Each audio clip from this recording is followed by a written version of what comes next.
Yo, Crypto Nation and mining family, what's going on? What's up, what's up, what's up? How are all of you awesome people? Yo, we got Jason the Tiger Osborne dropping that FA. Yeah, that's what's up. It's another FA Bitcoin day. Crypto Craig with the yo. What's up, everyone? Smash that lizardy like button, everybody. What up, food? Wise? What's going on, my man? What's up? What's up?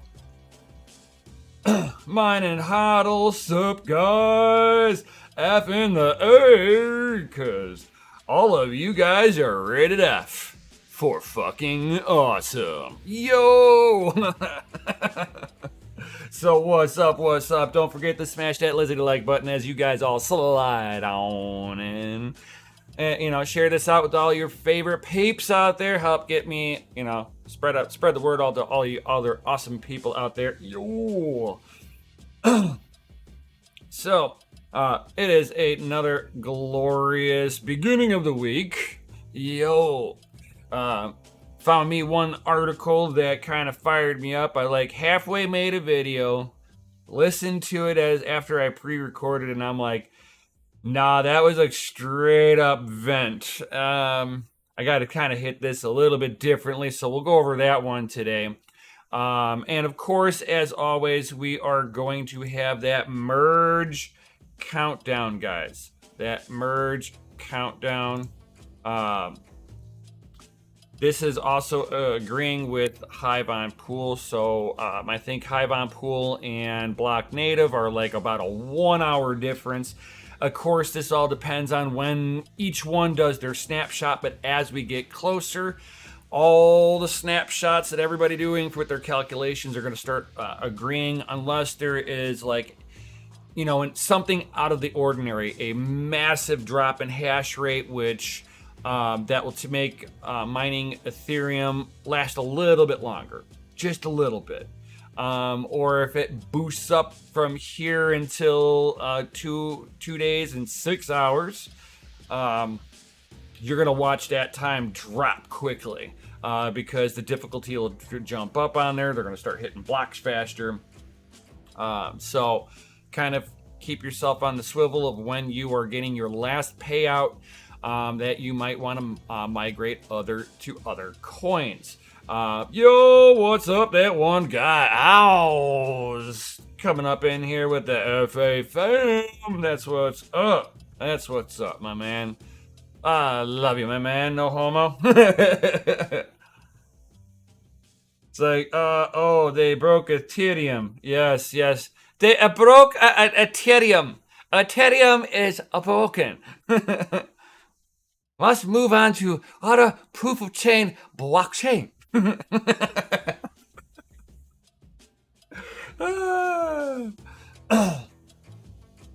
So, I mean, everybody's gonna have that $1 million question of what are you gonna be migrating over to. Now, if you didn't catch it from last Saturday, that I was basically live streaming a lot of your biggest influencers.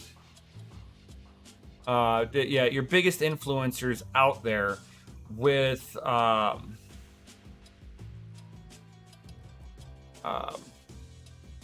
whole mining scene. So we had. I mean, it's like I was trying to like going. We had a couple of pools. That was what the little stall out was. So it's like we had a lot of the biggest influencers. We had a couple of pools being representative, and we also had a token representative for their marketing department there too. So we had a pretty big open forum conversation. Amazing. Whenever BBT is sitting there and speaking. It's like I'll shut the hell up and listen to what he has to say. This man has been into Bitcoin since before me. Has a bigger understanding of the code being ran behind a lot of different things. Has a lot of experience with OpEx. So Yeah, thank you, Crypto Craig. Yeah, that was awesome. I wasn't the one that orchestrated everything. It was our man Serpent X. Thank you very much for including me in on that, my dude. It was awesome to have that conversation. Even with that tree hugger that was in there too, that was also a miner. It's like I wanted to kind of have that energy debate, but I was like, this wasn't part of that conversation. So I kind of curtailed some of the energy arguments that I would normally combat with, especially with the ideology that, well, globally, if we take energy on a global standard, Bitcoin and all other proof of work is less than, I think it's like right around 5 or 6% of the global energy production. You know, it's like they're just basically picking off. It's like the energy people, or the green movement people, I'll call them, are just going after a low hanging fruit is what it is. And it's some of the things that I don't agree with, but that's neither here nor there. Yes, Budweiser BBT is a grand poobah. He is the GOAT. I love his insight on things. The man knows way better than me.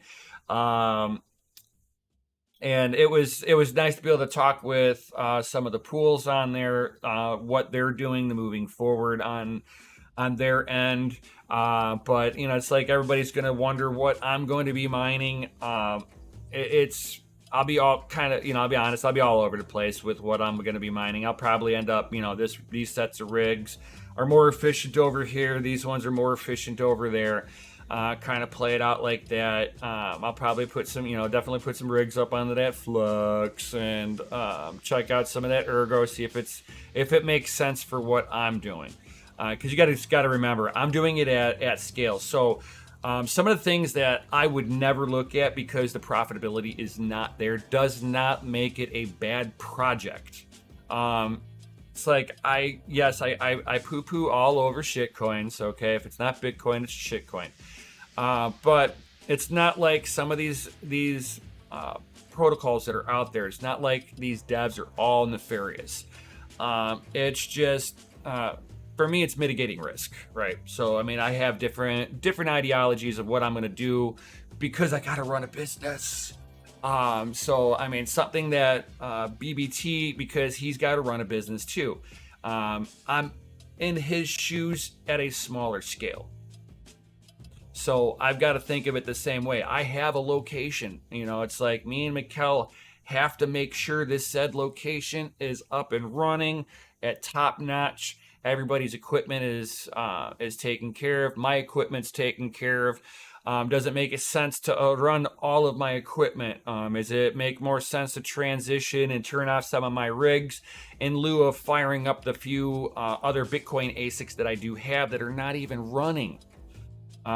So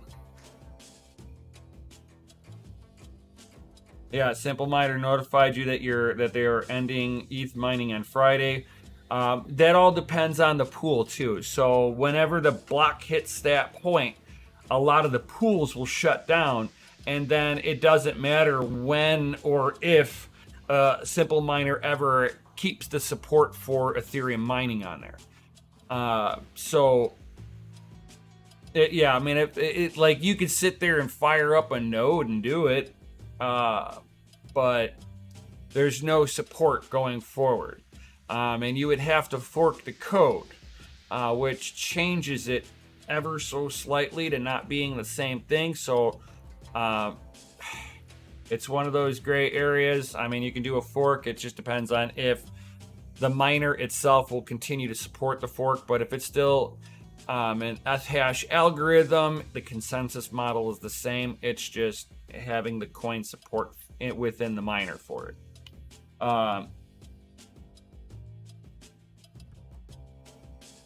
It really won't, Jason. That's actually an amazing question right there. His question, guys, is here's a big question, which it is. How will the Ethereum merge affect hardware wallets? It won't. in any way, shape, or form. It from the user standpoint, nothing changes. It's only in the consensus model.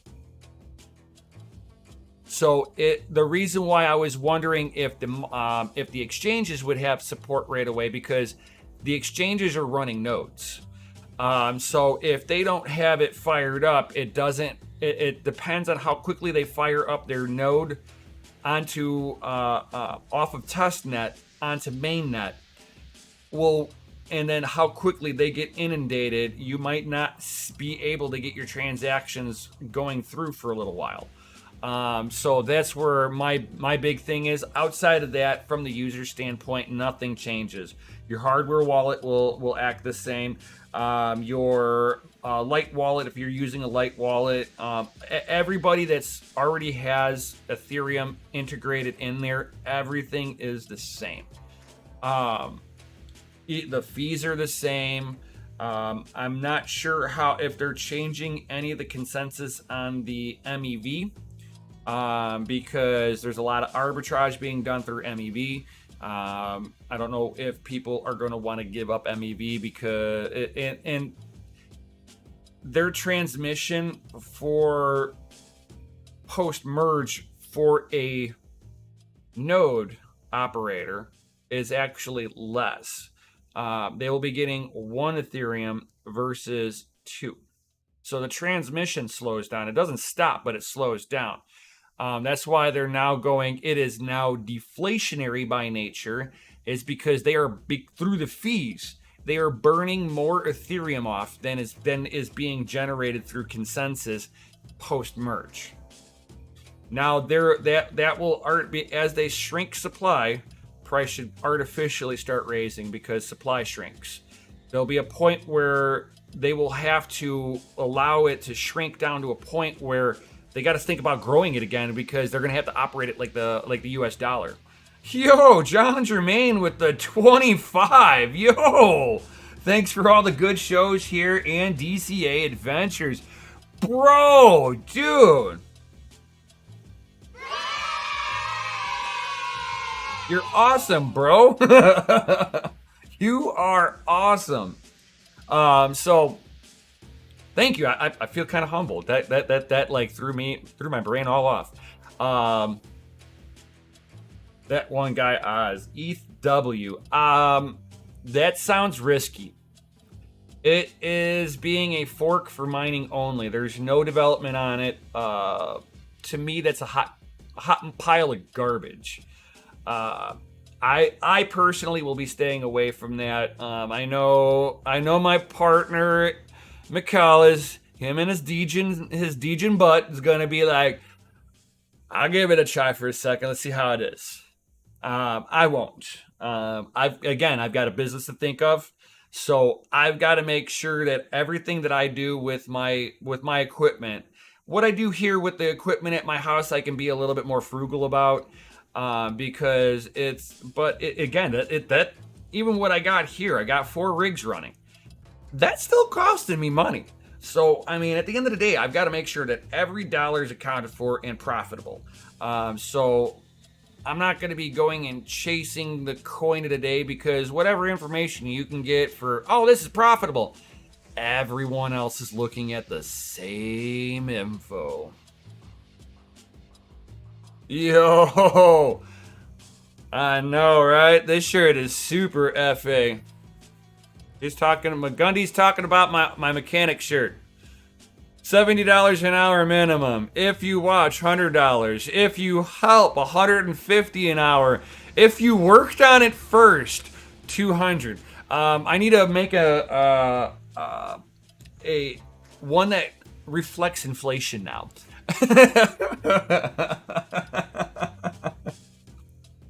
Oh, yep. I'm a mechanic, guys. So, but. Yeah, I can't sit there and go with any. Is like for the at-home miner can get away with a lot of different coins you can mine with, and believe in that project. You know, if it's got a great team that has not rug pulled you in any way, shape, or form, they've been around for at least a year.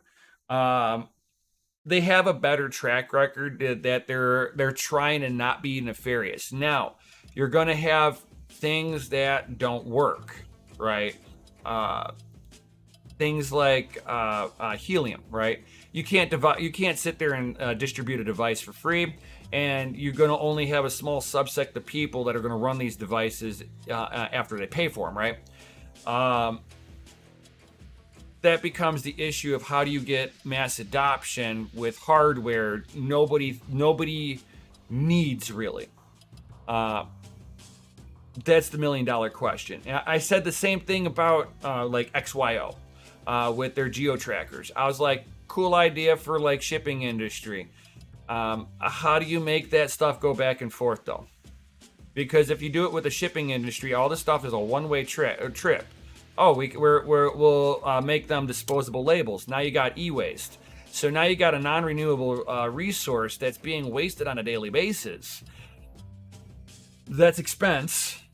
That creates garbage that took fossil fuels that everybody's trying to be green about to not utilize. So I mean, you got to be really careful about how you are going to, support a project. Yes, I'm a little bit more critical on them because I want to see them bring something to market that is not hard for somebody to jump into. Something that somebody was like, you know what? I can use that in my life. A geo tracker. You don't need that in your life. Helium hotspot. You're creating a grid system for somebody else. Outside of making coin, what's it for? You yourself personally don't have much of a use case for it. Somebody else does for that data. So it kind of depends on how what your use case is for each thing. And having a one-trick pony project, that's where I have my issue with a lot of these projects, is that they are one-trick ponies. I've been burned fucking mining certain coins over the past. So I try not to go down that route anymore. I try to now just, hey, what is going long-term going to earn me a consistent amount of Bitcoin at its maximum level? I don't care about its peaks. I don't care about, oh my God, this one made me $100 for 1 hour on my couple of rigs that I'm running. Good for you. I'm glad you took part in that. Did you trade it for Bitcoin? No. Is the price where it was before? No. Did you actually earn that $100 for that day? But I earned the coin. It doesn't matter. It's like you got to kind of see how you're looking at it, As a miner, it doesn't matter. It's like, oh, I love this coin. It doesn't matter what somebody else thinks. Mine it. Even if it's at a loss, if that's what you choose to do. But if you're looking for profitability at the end of the day, you're going to look for something that's going to be consistently giving you enough Satoshis to stay afloat.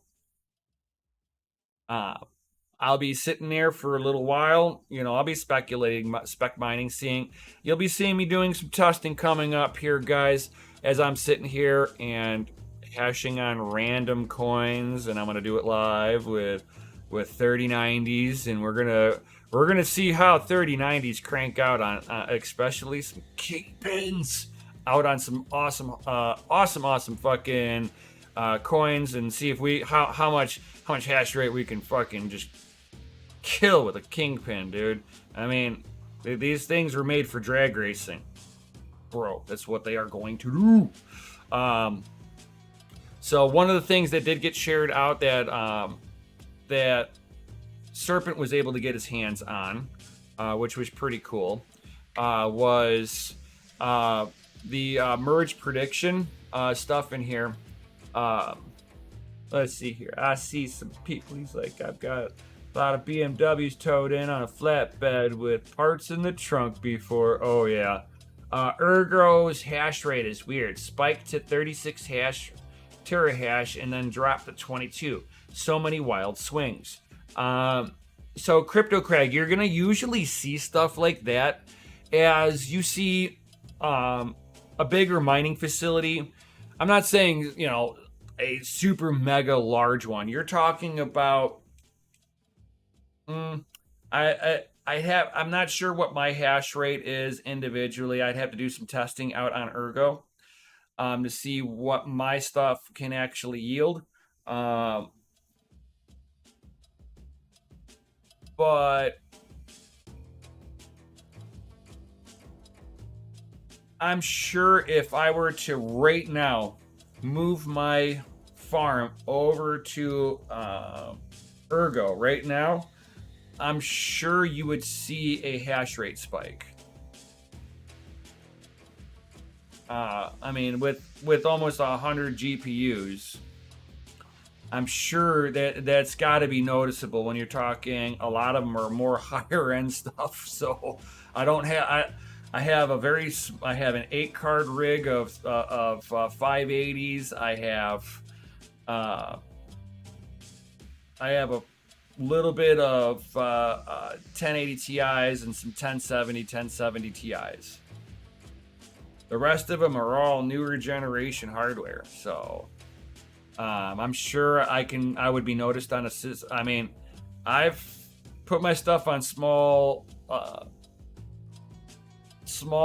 coins and hit almost 50% of their hash rate just on my own. Between me and Mikkel and a friend, we were 75% of what was that Rito coin, and the whole community freaked because 3 miners came on board.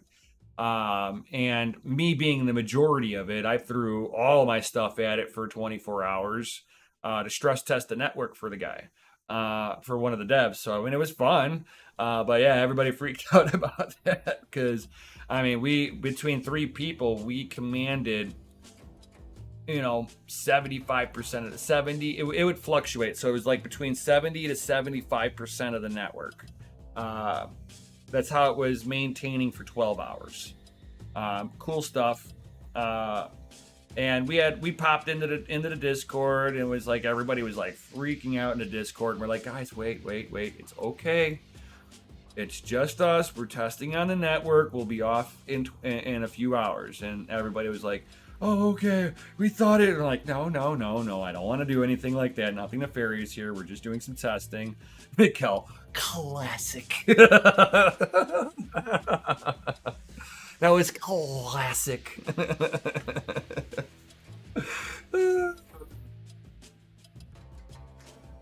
Yeah, it doesn't take a lot to swing smaller cap stuff. I mean, so, let's say you have a guy who's got 400 GPUs. Yeah, to an at-home miner, that is freaking huge, right? To a smaller miner, to him, he feels like a small miner. He put his stuff over there and it was like, whomp. Tested out for a little while. It was like, no, I'm not getting enough coin for this to come in. Hey, I've got some mail here, but it's not for mining. It's for working out. I'm testing out. I wanted to check out a new thing for my dumbbells. I got an Olympics dumbbell, and the clamps that I've been getting suck. So I'm checking out a brand new style of an Olympic clamp. So yeah, should be interesting. Hopefully it works better. It's supposed to have like an awesome clamp on there. It's supposed to be amazing. So I only ordered one set because I wanted to test it out at least on one and see what the failure rate is on it. Daily drive it for a couple of days and see how it holds up. Because I have a problem whenever I'm doing like curls and stuff like that with my dumbbell. The spring clamps just slide off whenever you got anything above 25 pounds, and they're like nothing's there. It's like, oh. But on the other thing, so what was shared during the mining roundtable that was held on Saturday, which was awesome. I'm glad to be a part of that. Serpent's awesome. Everybody that was there is awesome. Yeah, that's for me. I already know what it is. Try not to show it to the camera, please. Thank you.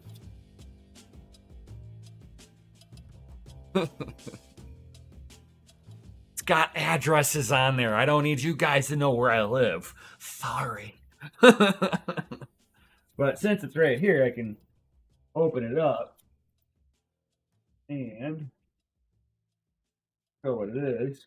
So it's just basically it's nothing super special. So it's these Avis design locking clamps for my my Olympic barbells, so that I'll be testing these bad boys out.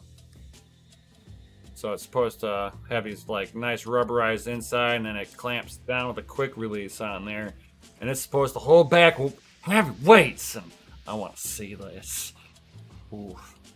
Like I've been trying to get my workout on, guys. You know, have that toxic masculinity. But back to what we were. What are you doing? You're being weird. Hold on, guys. I gotta throw this away because the cat's like trying to attack it now.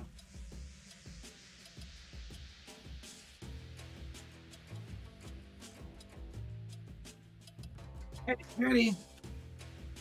She thinks it's that bag. Plastic bags are toys, guys. Oh, that Cammy girl. I love you. Down you go. It's a kitty, guys. She's like just a little over a year old, guys. So she's still a little kitten getting into everything. Her brother's just as bad. Her brother will chew plastic, and like if it's like a case of water, he will chew the plastic into the water bottles, puncturing them. It's like, oh God, I can't leave anything out. You're just as bad as a little child. So, yay.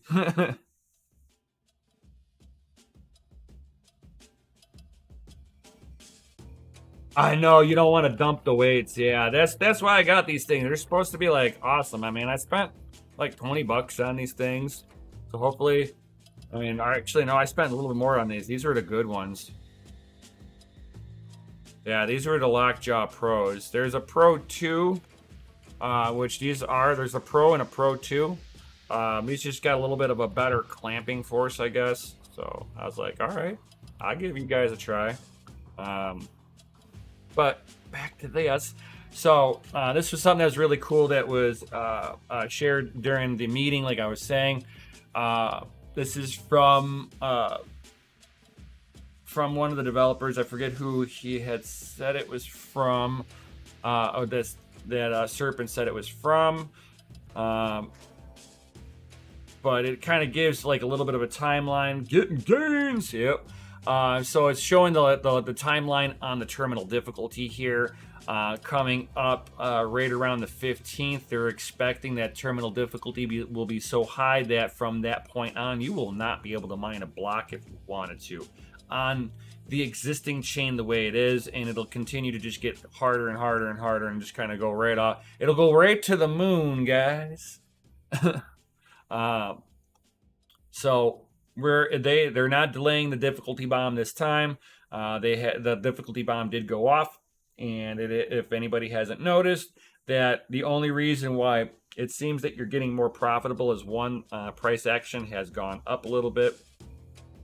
And there are people who are coming off the network, which is as people come off the network, it's going to naturally make you more profitable.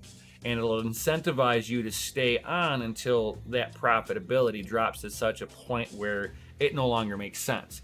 For me, I can sit there and mine profitably all the way to the end, but as soon as I get my payout here, which is coming up really soon, I'll be switching the whole farm. So anybody that's mining after I switch my farm, you can have all my shares.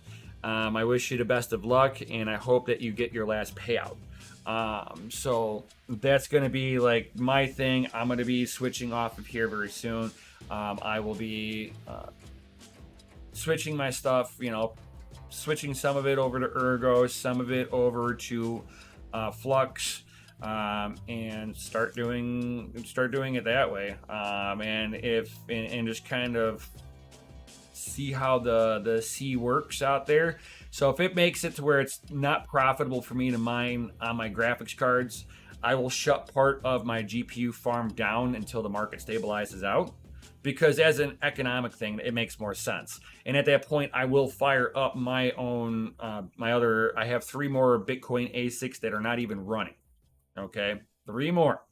So I could sit there and shut down the things that are no longer making any profitability for me in lieu of firing up all my ASICs. Now, what I can do on that with that, then I can sit there and calculate how many other GPU rigs I can put onto each circuit with the Bitcoin miner. They're like right around 3,400 watts a piece. On a 30 amp 220, you get pretty good amount of headroom. You get right around 6,000 to 6,500 watts of continuous usage on there before you really want to kind of hold back. If you wanted to run the 80% rule, you're right around 5,700 watts on there to be conservative on there, so you're not generating any heat. So there, it's like you're paying my attention that as we get closer to that merge day, that the difficulty will come right off the chain. There'll be nothing you can do about this. You can tell that since the merge date has been getting closer, that hash rate has been coming off, guys. So this is a net positive for a lot of people. It's the reason why I've been mining this whole time too, because right now my profitability is up. So the quicker I can get to my last payout, the quicker I'm off of the whole network. I'm not lollygagging on this one, guys. I don't tend to anyway, the lollygag with switching over my rigs. I just hate having to figure out clocks and everything. So I'll be doing everything one at a time here. As soon as I get to that merge date, to the point where I got my payout, I'll start peeling stuff off the network and kind of let it ride, and I'll bring one at a time with on the Flux and Ergo, and kind of go from there. Yeah. So maybe do some Flux for my AMD for sure.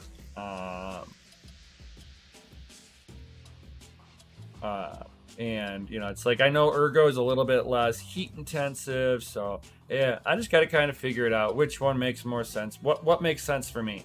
But I can tell you that some of it is going to go on to the mainstream stuff. I mean, I do like what Flux is doing with their wallet and stuff. I like that. Cool stuff. Awesome. And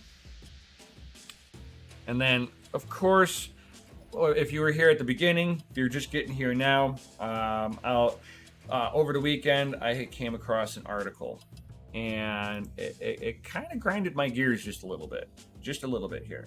So I initially did a video, and I was recording it, and I was like, you know what, I'm going to do it's like, yeah, keep me mining 1 GPU on ETH to the very end. Just roll the dice and try to find a solo block. You can do that. I have to think of it from a business standpoint, so some people can get away with doing that. At-home miners, 100%. It's like, you guys can sit there. If 1 rig or 1 GPU doesn't mean a whole lot to you guys, cool. But for me having the business just starting up, I'm starting a business in a mining bear market. For me, every Satoshi counts. So I got to make every hash count. So I can't gamble on any coins.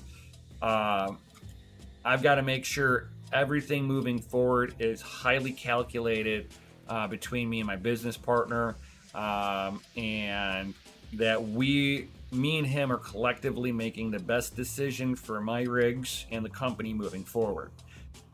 So me and Mikkel will have to have a little bit of a powwow just to kind of figure out what we are exactly going to do, and then set stuff up before we have to really move everything over. I mean, I could sit there and move everything one at a time and fiddle with the clocks. I'll sit there and put a base clock on everything and switch everything over, and just get everything basically up and running, hashing, good to go.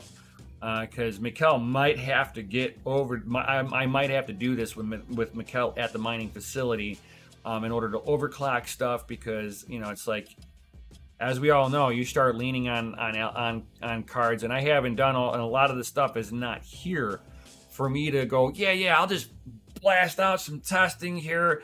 And if the rig crashes, I'll just go into my mining room and not turn them back on because they're not here. It's like, let me go take a 12-hour drive. I have to turn it back on, guys. Sorry. So that won't be able to happen. He's like, going tomorrow anyway. Yo, nice. So it's like, EW for all my DJs out there. Oh, God, you fucking gamblers. You gamblers with your poop coins. My business partner. I have to question him sometimes. I'm just saying. So, yeah. So, I mean, like, I know that this, the next couple of months are going to be a big transition for everyone. So don't expect profitabilities. There will be no Lambos at least for the next 30, I would say from 30 to 90 days. There'll be no hope of Lambo. None. Every proof of work coin is about to get destroyed on hash rate, which is going to put downward pressure on fucking everything. So be careful, guys.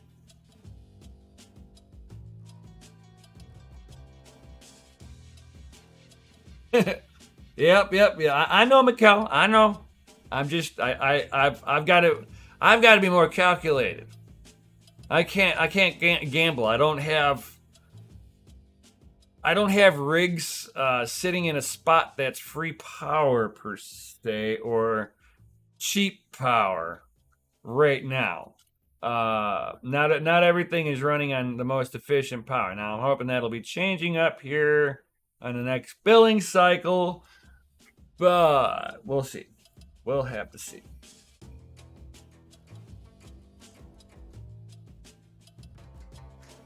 All right, so as I stated in the beginning of the video, I had found a article that had kind of fired me up a little bit. Just because, good intentions does not mean equal good results. And even people who state that they have good intentions doesn't mean that they didn't try to sway a conversation to benefit themselves. And what I mean by this, so this is something that this happened on the 10th, so just a couple of days ago. So Cardano's creator, Charles Hopkins, warns that the White House new crypto proposal poses grave threat to Bitcoin. Yeah, the road to hell was paved with good intentions. Truth. Absolute truth. So I bitched about it a little bit here, saying this is not a good thing. This is not a good thing. This is something bad's gonna happen, and I didn't know what it was. And I said that we're gonna have to wait and see. I'm not sure what video I said it in. I know I said it a couple of times on DCA, and I know I said it at least once on this channel. I remember that I did do a little snippet of an article stating whenever Charles Hopkins was in front of Congress representatives. And I said that this is not a good thing to have a shitcoiner sit there and try to explain crypto to the market. Something like that needed to be left to somebody like Max Kaiser, Michael Saylor, people who understand what economical energy is and how valuable economical energy has been and always will be. And I'm not talking about, it's like you have the economical energy of man to be able to move goods and services across great distances. That's economical money of movement, or economical energy of movement. There are different formats of economical energy, and Bitcoin embodies the conservation of electrical energy in an economical standpoint. And we just had a shitcoiner with his centralized coin that is self-preservating and is already known to be working with the African government for what? He's sitting here setting up a school program that tracks the brightest talent. Why would you want to track the brightest talent in what most people consider a third world country, which is actually false because they have the most resources anywhere locked up in their land and are not utilizing it. But I digress with that one. Why would somebody want to sit there and create a blockchain that tracks education in Africa? Why? Because that allows bigger corporations that Charles Hoskinson works for and works with, or said not for, works with, and partnered up with, and these are probably some of the same people who have investment interests in Cardano, is now going to be looking at Africa anytime that there is somebody with real talent that's smart enough to create innovation. They're going to go pluck that person right out of Africa. It is another way to siphon resources out of Africa. Africa has been getting exploited and pillaged by the United States and many other countries for a long time. We now have China swooping in and doing the same thing. It seems that Africa is like the punching bag of the world of trying to steal the resources, because quite frankly, that's where all the resources are highly concentrated at. I mean, there's that one area that found that big giant nugget of gold. I was like, holy cow, that pretty cool stuff.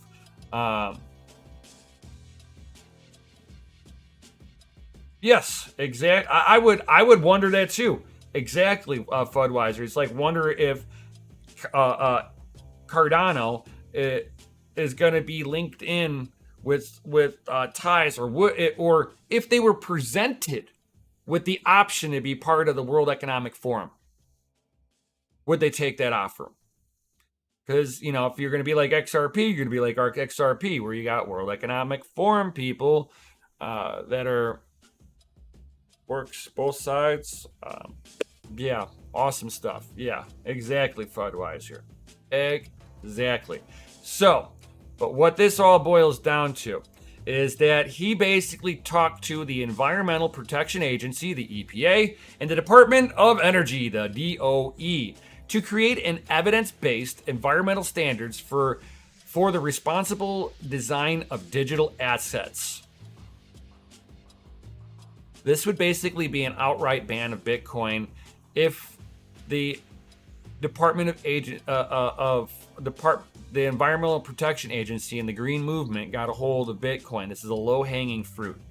Bitcoin uses less than 5% of the world's total energy production.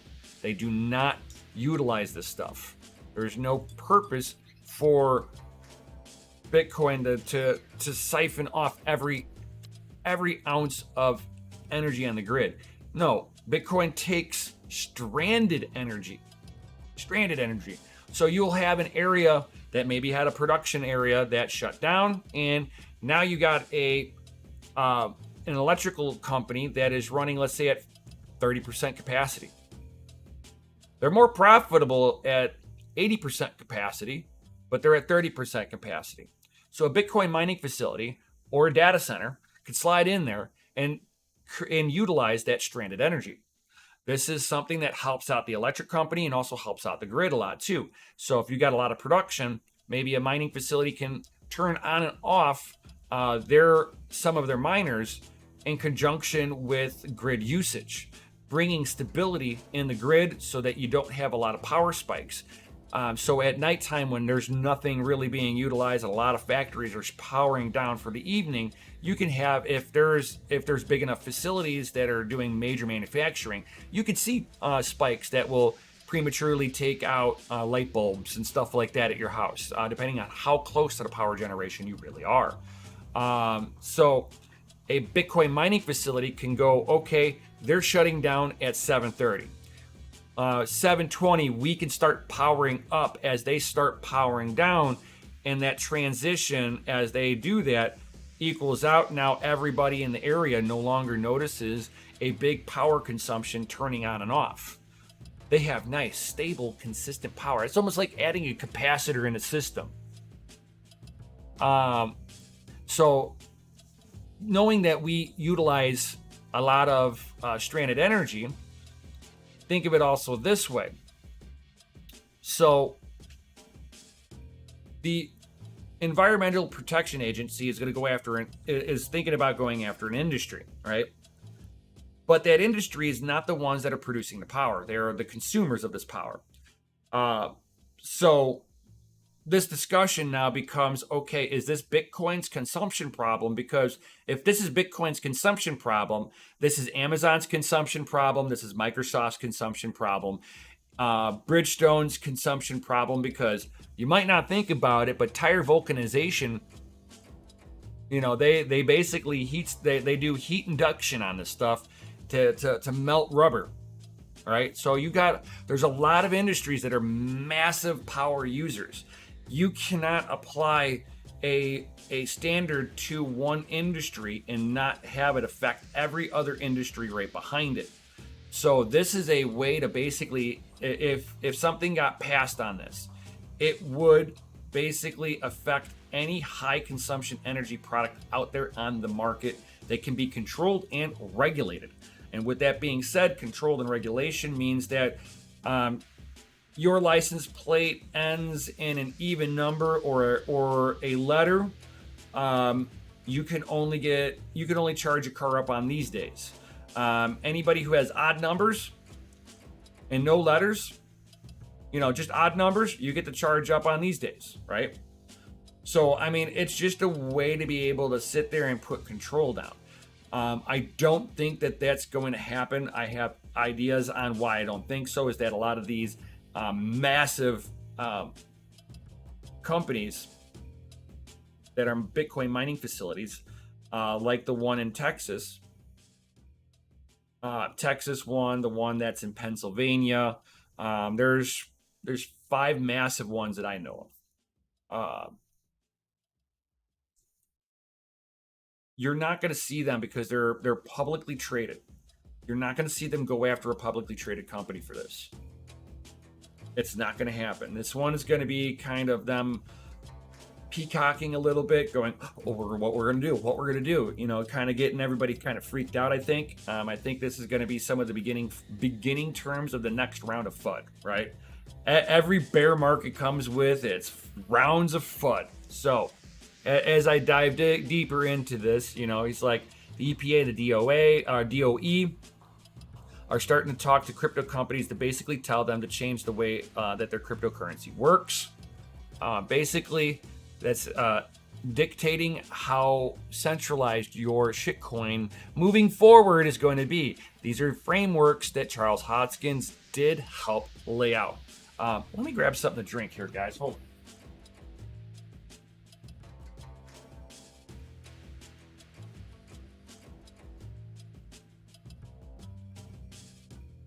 Yeah, kitty. A little parched, guys. A little parched. What's up, New England crypto?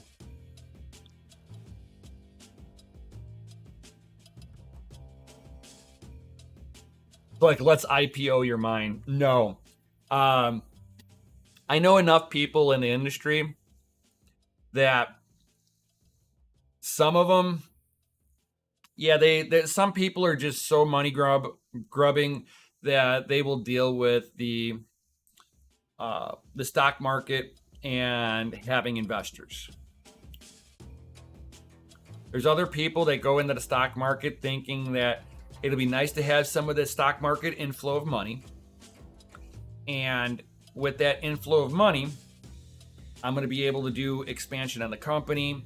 I'm going to be able to do some stuff. I might not be profitable for a few months because I've got to recoup the losses of everything that I'm going to do for expansion, right? With that expansion that you're gonna experience with all of that, you're gonna have your investors going, so about that investment. So I need you to tell me when when profitability. They don't say when Lambo, right? They're a little bit more of a polished, refined market, right, as they say, right? Because it's been around for so long. There's rules and regulations on how you do things with the Bitcoin, with the stock market itself. So you're going to have them going, so I was expecting to see, and they're going to have reasonable expectations for a mature market industry if they get into it, right? So they're gonna be like, I was expecting to see 1% return annually. 1%, not feasible. That's not unheard of, right? In a startup, oh no, you'll never see that. But you won't see them go from startup to IPO. They got to be a little established. There's certain things that you got to go through, certain hoops before you can be listed. Cool. I'm okay with that. But you'll have investors they have a little bit more of a expected rate of return. They can understand, hey, if you're transparent with your investors, they'll cut you a little slack for a little while. Hey, I expanded with that money. This is what I've done. Show them everything that you've done, right? That's what they want to see. They want to see that their money is hard to work. Now they're like, okay, now you've put it to work. How long until that comes back? Don't worry, we'll wait for your answer. That's them, And then after that first year and you give them that little 1%, and they're like, well, why should I stay here? I can sell my stuff right now for my 1% gain, and I'm happy, right? My brokerage is happy. I'm happy, and I'll move over to this stock over here that's giving me a 3% return annually, plus a 2% dividend. What you gonna match on that one? So now you're like playing this, catering to the stock shareholders by means of sacrificing the business, right? I'm not willing to go down that route for any reason. I've been told by many businessmen, if you like your company, if you like the company you start, and you do not want it to be destroyed, you do not publicly list it. You keep that thing private. You keep that thing sacred. You bring it to go public because you're done with it and you're wanting to sell it. And you can, as soon as you IPO it, you can sell it off because now there's buzz, people are buying it. There's a new evaluation on the company. That's how you boost your numbers, right? But if you love your company and you don't plan on getting rid of it, like the Family Mine LLC, shameless plug there, yeah, get your hash rate on. Me and Mikkel don't plan on getting rid of that by any means. It's something that me and him want to do, and I think it's something that me and him are very, very much aligned on, that we can, as long as it's profitable and we've got awesome community like you standing behind us, the doors will always be open. That's all that matters. I don't care if I live in a mansion. I don't care if I got a Lambo. I've got the cars. I got my 74 Chevelle. I got my 84 Z28 dragster. I've got what I want. There's nothing else I want. All I need is my time. And that time would best be served playing around with computer rigs, keeping them online, keeping them clean, keeping them not from shorting out and all that good stuff, right? So how many amps available? Ooh.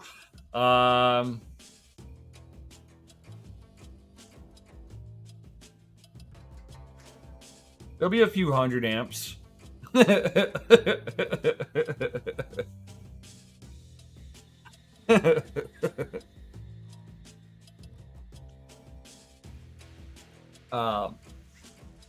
But I don't plan on having it all in one location. So, they'll let's say you guys don't become part of the VIP with the Patreon, links down below. Even if you don't become part of the Patreon and you're like, hey, I can't afford that. I can barely afford my rigs.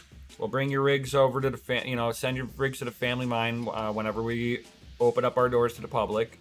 The space will be limited at the first location. This will be first of many locations, guys. So, me and Mikkel will make sure there's always room for you guys. Don't worry. Sometimes you have to be on the second batch for the building, right? So just kind of take it for what it is at that point, right? Maybe you want to get part of the Patreon, either DCA Patreon or my Patreon. Links down below.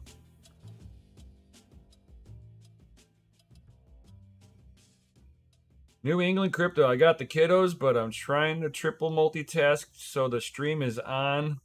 Nice. Awesome. New England Crypto. It's like, yes, decentralize your mining location. And again, I'm taking stranded energy. 400 amps here, 800 amps there, 1,000 amps over there. I'll take it however I can take it. I don't care. I'm on a mission now. The electric company pisses me off sometimes. And they pissed me off. And I'm going to do stuff. And I'm not going to ask their fucking permission. I'm going to pay my bill, and I'm not asking them permission. It's just how it's going to be.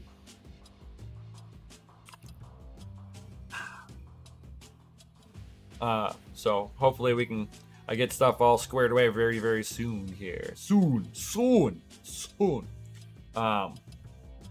But back to this, guys.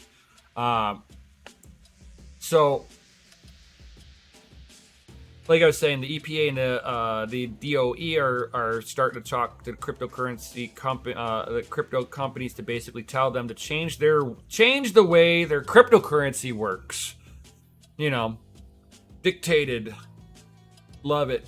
And which way? Well, this should also include the standards for very low energy intensive, low watt usage, low noise generation, clean energy usage by operators, and standards that strengthen over time for additional carbon-free generation to match and exceed the additional electric load of their facilities.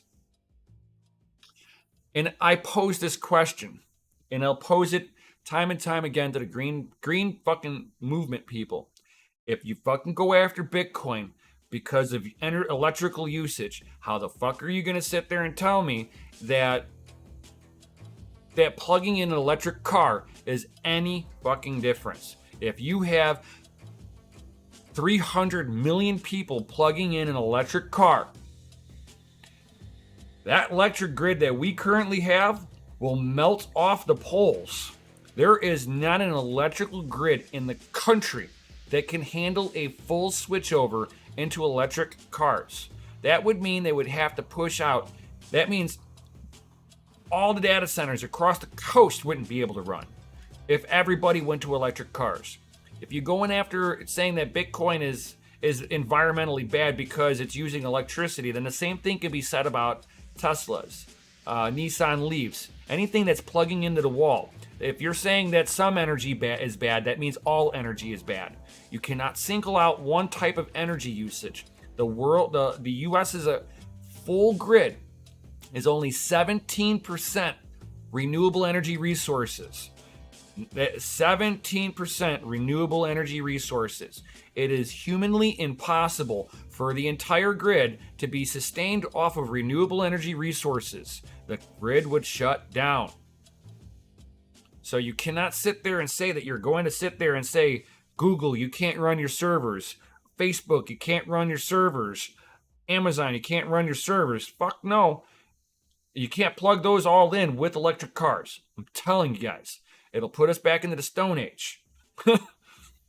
This is just them picking at the low-hanging fruit. Like the energy creation is at the fault of Bitcoin. Bitcoin has nothing to do with Bitcoin. My rights as a consumer, as a consumer, should be encouraged to utilize whatever it is I'm consuming. If it's illegal to consume electricity, make electricity consumption illegal. That means it's illegal for everyone. Welcome to the Stone Age. They're basically, the way that they're wording this would actually be an end of Bitcoin mining mainstream in the US, which also destroy investors that are also Democratic donors. They're not going to sit there and take out their donors' fucking investments. It's not going to happen. They will make it an exception for that Bizzity Bitcoin, regardless of what Charles Hoskin is trying to do. with the way that, oh, there's better ways of doing it. And during the meeting that he had with the Congressional Senate hearing, he stated that there are more energy effective ways for consensus other than proof of work mining. Do not tell me that he did not sit there and try to align his company, Cardano, to be in great relationships with the government. This is how you do self-preservation. You go, oh, look, these people are bad because of X, Y, and Z. Don't worry about me. And I guarantee you, they ask you, how is there a way for us to be able to recover funds? And I guarantee you, Charles Hoskin is absolutely. Do not tell me that there is not a way to be able to fucking stop somebody from getting their funds. They can sit there. They has full control of the whole network, and the government will not care if it takes out a company like Cardano to go, this guy needs his funds taken away and seized right now. Oh, but you live in the United States. I'm telling you guys. I'm telling you. There's no way that you're going to tell me that he did not sit there and put his 2 cents in, that, you know, he looks at mining as a waste of energy. He thinks that proof of stake and node structures and stuff like that, running master nodes, is more of the future. Because that's what, you know, people who are self-preservating is going to advocate for. Not that proof of work for Bitcoin provides the most security in the world. No, he's going to be like, I created something just as good. I'm just as secure. Look at me. It's like, you haven't been stress tested that well. I'm just saying. Bitcoin gets an attack on a daily basis. A lot of these coins do, but it's got to be worth it for the attackers. I'm just saying. It's just a math problem at that point. You know, how many times until they find a flaw in the system? Cardano is no more or less acceptable to that than Ethereum or any other shitcoin out there. There's too many different centralized models out there that they all have backdoors of some sort, and it's just a matter of a hacker being motivated to figuring out where that backdoor is and figuring out how to picklock it. It's just how it works. But getting back to this, though, the report. Should these measures prove ineffective at reducing impacts, the administration should explore executive actions, and Congress might consider legislation to limit or eliminate the use of high energy intensive consensus mechanism for cryptocurrency mining. Those words spell out Bitcoin ban, like they've done in China. They think they can ban their way out of this. Not all of the mining hash rate left China. It was only the big guys. Only the big guys. The guys that were known to be mining. But there's a lot of underground people in China that are still mining at scale. At scale, guys. Petahash. At scale. So it's not that they can ban. They're just going to push it more underground in the United States. But again, I don't think they're going to fuck over investors, they're not going to fuck over any of their donors. So I don't think they're going to shoot themselves in the foot with that. But basically, the way that they're hiding behind is they're hiding behind the green movement people and stating that proof of work bad, global warming banned, so we should ban it, right? It's such a horseshit way of looking at it, because you're just looking at, if you look at the use of high intensive electricity, if you're trying to push the world into high usage of electricity, then if it's got a carbon footprint, it's not the user's fault that it'd be like I'm sitting there cooking food and it's my fault that all that's available to me is propane, because I live in the middle of nowhere, and the only way I get power in a light bulb in my house is if I've got a solar panel on my roof. It's my fault that I'm burning fuel. No, It's what's there. It's the most effective of of the tools that I have at hand. Electricity is just a tool. And the way that they talk is they want everybody to stop burning fuel and use electricity. And then they're like, but the electricity uses fuel, so that's bad too. So we want to limit what you use. It's just a way for control. They want to be able to control your every movement. And you're going to have stupid shit like this. They're going to go after low-hanging fruit. Oh, it's cryptocurrency, this Bitcoin thing. We need to squash it anyway, but nobody's going to give a fuck if we overregulate this and kill the industry off. To the rest of the world, you're going to see other countries pull themselves out from being a third world country and actually pull out ahead. You got places like El Salvador. That country is fucking cleaning up since they've gotten rid of a lot of the corruption out of the country. Imagine that, getting corruption out of the government. Does wonders. And then they went under the Bitcoin standard. Imagine that. You don't have control of the money. You want to know whose money they were using before? United States. They were using the US dollar. And the country was as corrupt as possible using it. They could not be trusted utilizing their own currency. So they went to the US dollar. Now they can't trust the US dollar for not inflating the currency supply. So they went to Bitcoin. They were like, I give up. We need to put the money control into the world's hands. Boom. Globally, we all control how the flow of Bitcoin works in areas like El Salvador. Because of our miners. We're validating the network. At least I know I am. I don't know about all of you guys if you're running Bitcoin miners or if you're running a Bitcoin node. Just having a node on helps out. One node and one miner is all it takes. As long as you've got a node open, you're storing the blockchain. That's just as important as the miner. You're not getting paid to do so. Excuse me. You're not getting paid to do so, but you're still helping out the network, which is helping out some person in Africa, some guy in El Salvador, some woman somewhere. You're helping somebody out. Just by running a node. And that's the aspect that they don't talk about either, is that half the network can be ran on a Pi. The other half is just a consensus model.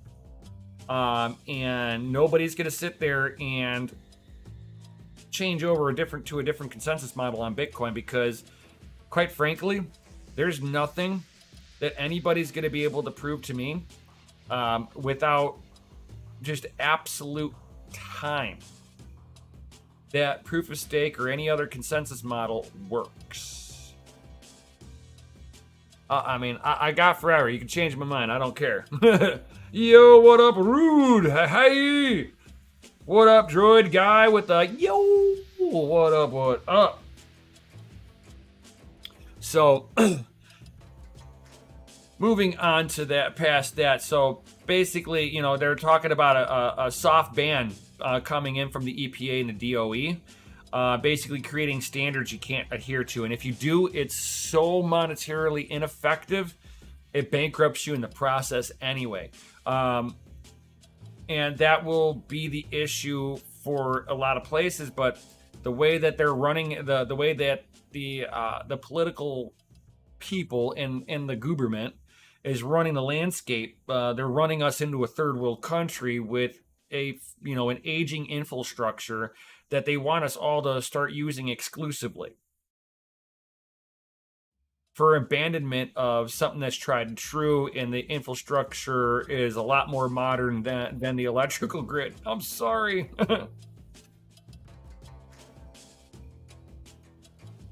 Cryptocrack, did you get your beard fixed talking to Mikkel? That's hilarious. It's like, yes, sir, fixed it that day. Sometimes you gotta make sure your beard's on point, bro. It's gotta be on point, bro. I'm just saying. So this was what I was kind of worried about with Charles Hoskins moving, talking to the Congressional Senate for the Committee and Oversight of Digital Assets. I have no idea who that person could wait. So, yeah, it was, I had a feeling that him talking to it, even if he went there with the best intentions, Um, like that one guy Oz said, he's like, the path to hell was paved with good intentions. I think he went in there with good intentions in one hand, and in the other hand, he wanted to make sure that they would never look at his shitcoin as being an issue, because he can sit there and hide behind all the data farms and everything, because that's where a lot of his stuff is ran. A lot of these proof of stake oracles, the main portion. Not saying that that's how. I mean, it's just like a lot of these things have a centralized entity to them, and they all have back doors to them. These back doors are either going to be the dev teams themselves, because they are the company owners. They could be held liable, just like the Dread Pirate Scott with the Silk Road. He got charged with 2 life sentences plus 40 years or something like that, because of all the shit that was going on his on the Silk Road website. People were hiring hitmen, people were hiring this, that, and the other, and because transactions were being mitigated through his wallet, it was now his fault.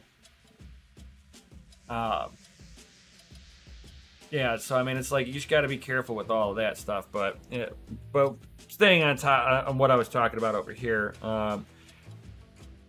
just be careful with how they're doing the legislation on here. Pay attention to all of that moving forward. That they're not trying to ban your Bitcoin or whatever coin that you are mining, because it's not so much that they can ban it away from you guys from participating in a network, because you got to remember, crypto is a fucking permissionless system, and the government doesn't realize that no legislation is gonna they can't legislate themselves out of Bitcoin. They cannot virtue signal their way out of a pandemic. They can't do a lot of stuff that they think they can do with the illusion of power they don't have. I mean, like, we the people, we have more power than they do. So through resilience of the networks, all these networks, we can participate. Where the problem comes in is how the regulations come down for trying to exchange with those coins, either trying to sell those coins or try to spend them. You might have a lot of roadblocks trying to move those coins around. So kind of be aware of that too, that with some of these regulations. Now, I think this is just a round of FUD, really. And I think this is a round of FUD that our man, Charles Hodgkins, helped create. He gets, a big thank you for that. I will give him 100% credit for this round of FUD on this one that came out just 2 days ago. This will, in essence, try to scare the mining scene at the same time as all the Ethereum miners are coming, getting kicked off of their network, going to proof of stake. You're going to have all these miners going, oh God, I heard they're going to ban mining. And now it might set them over the edge to start selling their equipment. Maybe even getting out of the market. They're like, oh my God, if they're going to ban Bitcoin, they're going to ban mining, they're going to ban Bitcoin. And I think this is like the beginning wave of a potential market drop, so that maybe a big market player gets involved. Bitcoin's been it's such a young market, it's easy to manipulate like that, and retail gets scared real easily. They're like little sheep, you yell at them really loud and they run. They almost bounce out of the way.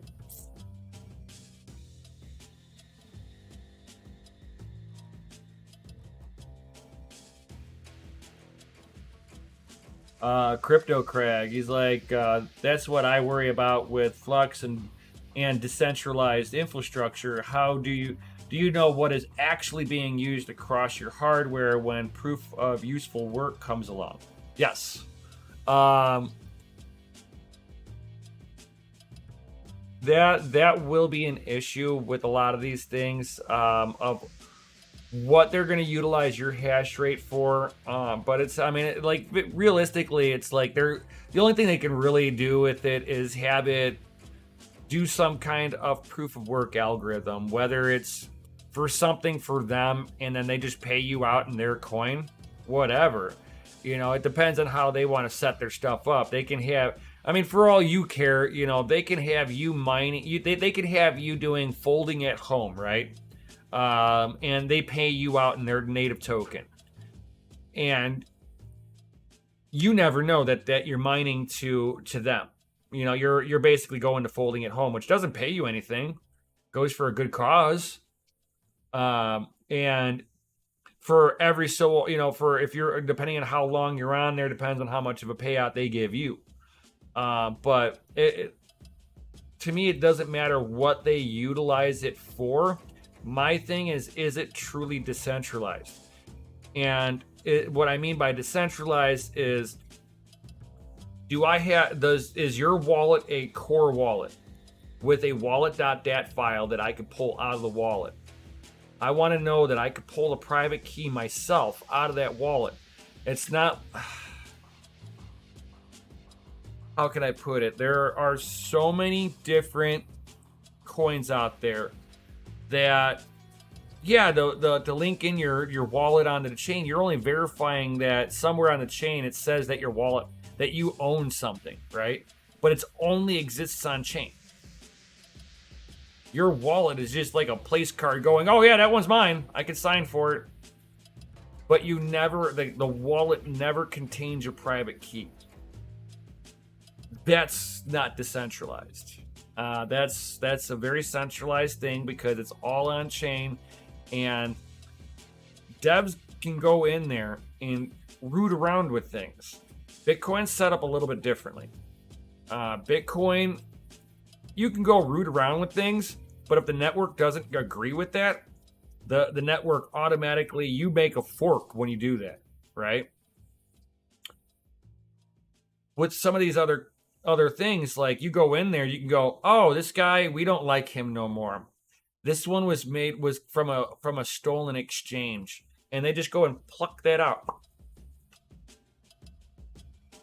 There's no way that you're going to tell me that Cardano, Ethereum Classic, you're not going to tell me that Flux, Ergo, I mean, I believe that a lot of them have that ability to go in on the back end and basically root out somebody's wallet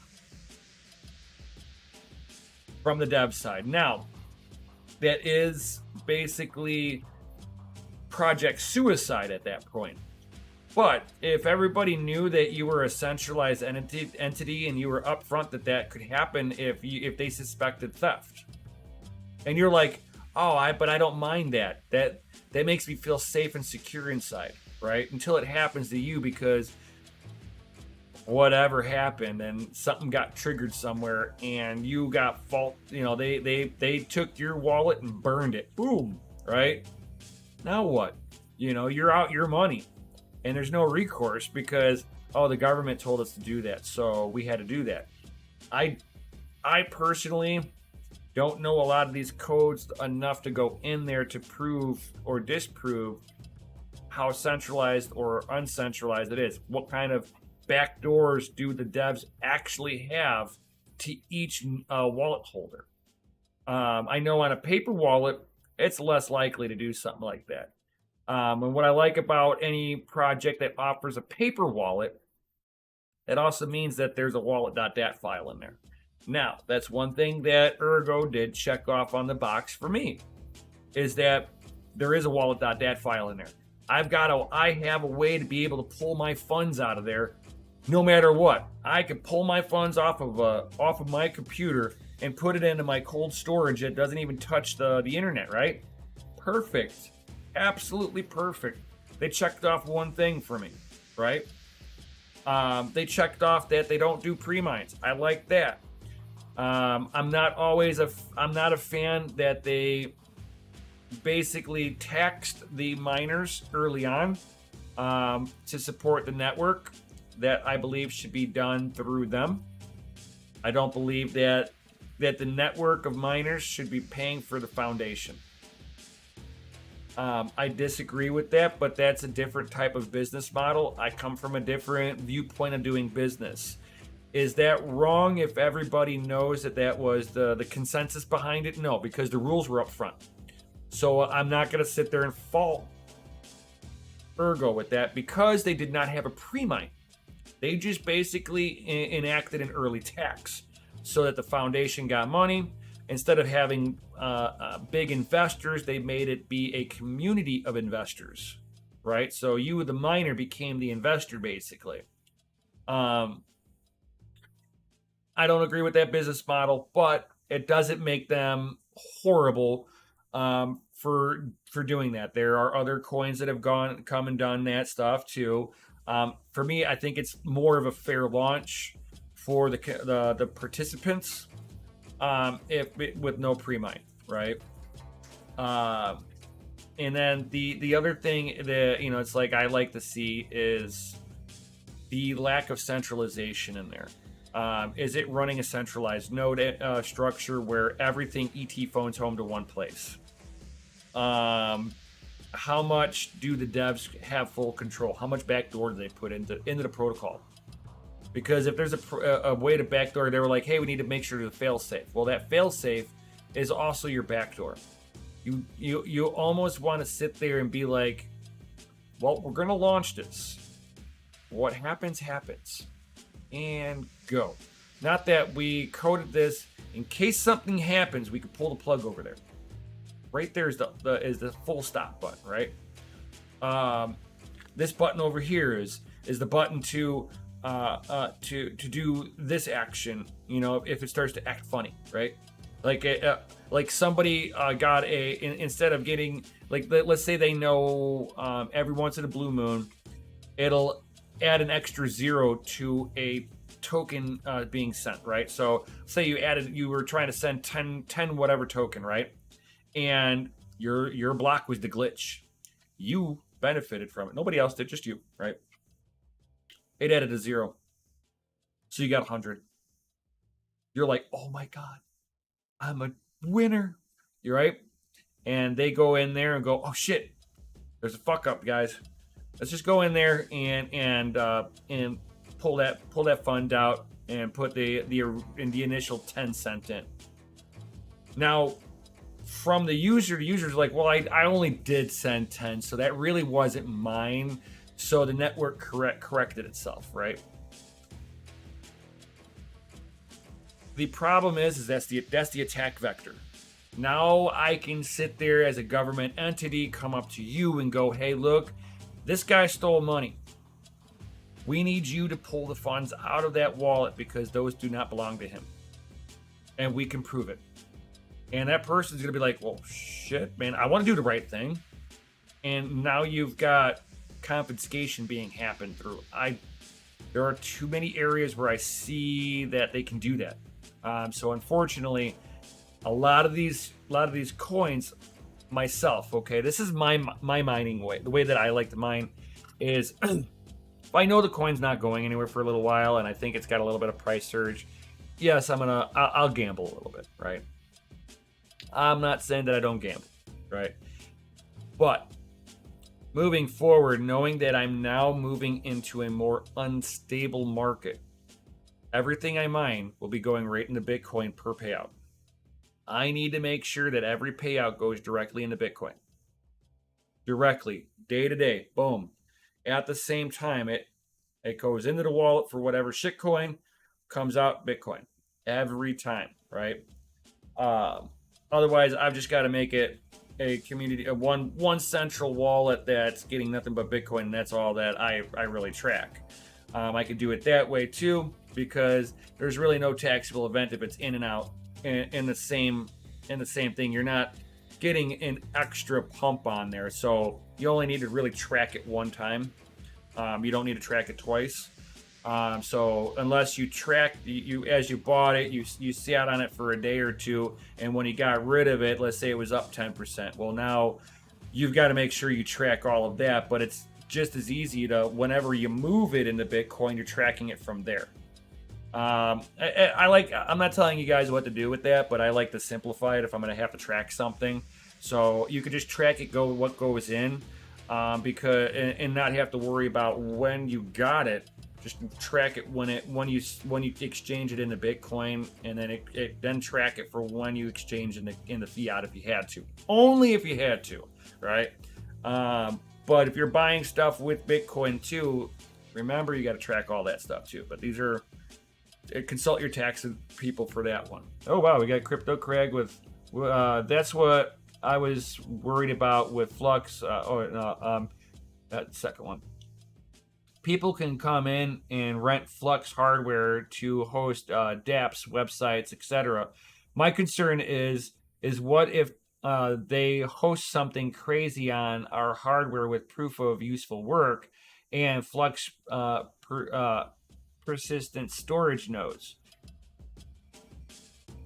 So if you allow a persistent storage on a node, you post for Flux, you're responsible for any of the nefarious activities. You are giving them the hardware to post whatever. So that is the counterparty risk, right? For you running hardware that you don't know what software, what's built in there, right? Like the network itself, you're not supporting a nefarious network, right? You're supporting a network.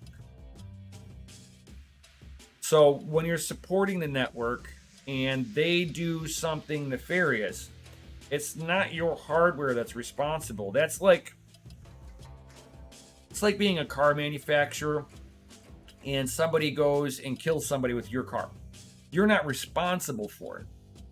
Although you made the vehicle, the tool for that crime, right?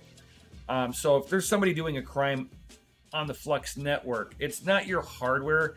Now, per country you live in, it'll change per jurisdiction. So you almost want to make sure. But on a small scale miner, somebody's doing this at home, running maybe 1 or 2 Flux nodes out of their house or something like that, running a couple of mining rigs out of their house, they're not going to be known that you're there. You're basically part of the underground movement.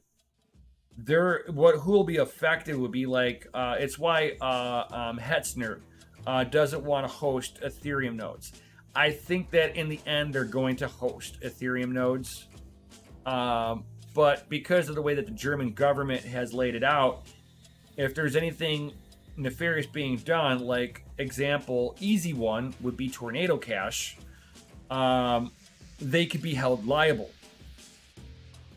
There is no government out there that's going to prosecute somebody who doesn't know what is being validated on the node. And it's not them running it. It's like their counterparty risk, I think, is zero. But I think for right now, until they get clarification from their lawyers, that they're saying no. I think when it comes down to it, because there's so many people that have already prepaid for it, I don't think like places like Hetzner is going to be like, oh no, we're not going to participate. I think they're going to get legal clarification is what's going to happen, and then they're going to move forward. And they just need to be told, hey, you're not liable. As soon as they get that green light, and it'll be the same thing with how Flux will run. Basically, it's not your fault for somebody else doing a crime, because you can't filter that out. There's no way that you can code in to your miner or your validating node to make sure no crimes are being committed that day. It's not going to happen. So because it's autonomous, you can't be held liable for it. I know that's how it is right now in the United States. If you're in another country, it might be different. But here in the US, because they try to make it where all miners are money transmitter, which makes you part of the banking structure, and they basically got clarification stating that no, you can't possibly do that. You would be stifling innovation by doing that. And basically rendering a whole industry obsolete in the United States. And they were like, oh, whoa, whoa, whoa. And they rolled that back a little bit and gave better clarity on there and stated, oh, no, if you're running a node and you're running a miner, you're just storing and validating a code. You're not running the network. So basically, they're stating that, no, you have to do it kind of like, it just needs to be done internally from the vendor side. It's like, whatever, you know. So I don't think we have anything to do to worry about on our end globally. The only thing you can ever have is like something like what China did with a whole ban on mining because of they were like, we are not allowing this kind of energy being used moving forward, and they basically put they banned Bitcoin for the 400th time. Today's good, tomorrow it's bad, then it's good, then it's bad. It's just a way for them people to control things. So I would say don't worry about it, especially as an at-home miner. I don't think it'll affect any of us. Maybe me a little bit because I'm a bigger miner, but there are still many workarounds, and I see this being nothing but more than fun. So I wouldn't worry about them trying to tax it to death. Wouldn't worry about it being outright banned from participation standpoint. I don't think anybody in the government is stupid enough to suggest that. These people are going to hire some of the smartest minds out there to tell them what they need to know about Bitcoin. And yes, they're going to give their biases behind it, but they're going to get, hey, what is this thing? And should we be worried about it? They're now getting worried about it, but it's already too late, and they already know it. The genie is out of the bottle, and there's no way of putting it back in because it's already on the stock exchange. These companies are already vetted. You can't change the rules on them just to suit your purpose. So that's just my 2 satoshis on that one, guys. That pretty much it for that. Just one couple last things real quick before I head up out of here, guys. We have Gigabyte coming out with getting prepared for 11 new SKUs of the 4090. Yes, 11 models. 11. I do not know why they need 11 models to express one GPU. Other than they are like NVIDIA people are used to the abuse that, oh, this one performed 1% better, so we're gonna charge 10% more for this one. I don't think they need so many SKUs on there. So you're gonna have the WindForce 3, then you're gonna have the OC variant, Eagle OC variant, Gaming OC variant, Elite, Master, Extreme Water Block, and the Extreme Water Force. The Water Force will be your hybrid. The Water Block will just be your standard Aorus Extreme Water Block. But it's like you got 3 flavors of the Aurorus line, 2 flavors of the Gaming line, 2 flavors of the Eagle line, 2 flavors of the WindForce.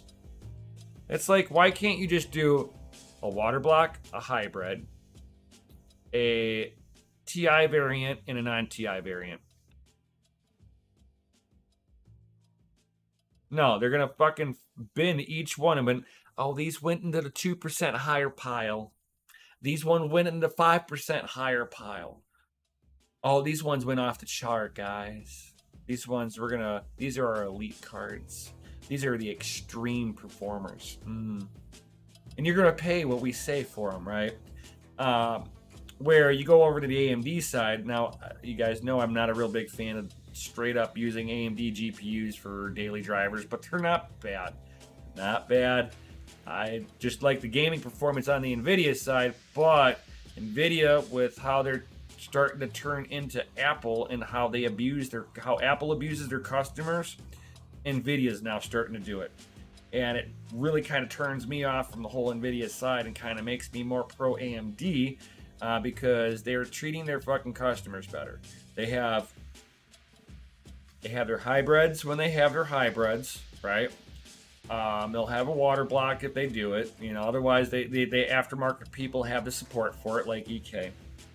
And then you have your base model, whatever card, and then the XT variant.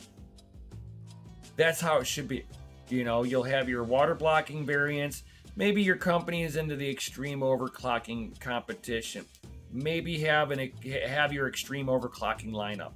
That's like sitting there in EVGA with their Kingpin lineup.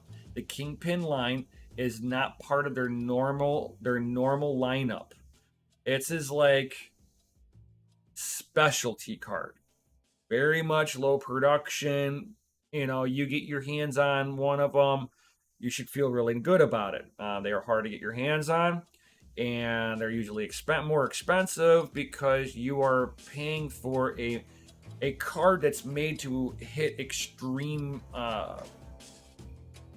levels, and you're able to use liquid nitrogen on it. So there's benefits for that if you are into pushing the limits. That will be the card for you. So I can understand that. Have one you can push the limit on. Have your low end, high end, and water block variant. You don't really need all these like little increment. Oh, this one's just a pinch higher. Oh, this one's just a little pinch higher than this one. Just give me one or the other. If it's so much better, just make these fucking things consistent. Cap them if it's what you fucking want. You're like, oh, but then somebody can overclock it and they can achieve better. Make their base runtime the same as everybody else, and that's the fun of getting a GPU. Hey, look, I got a lottery winner. That's what I remember GPUs being back in the day. You had the TI and a non-TI, right?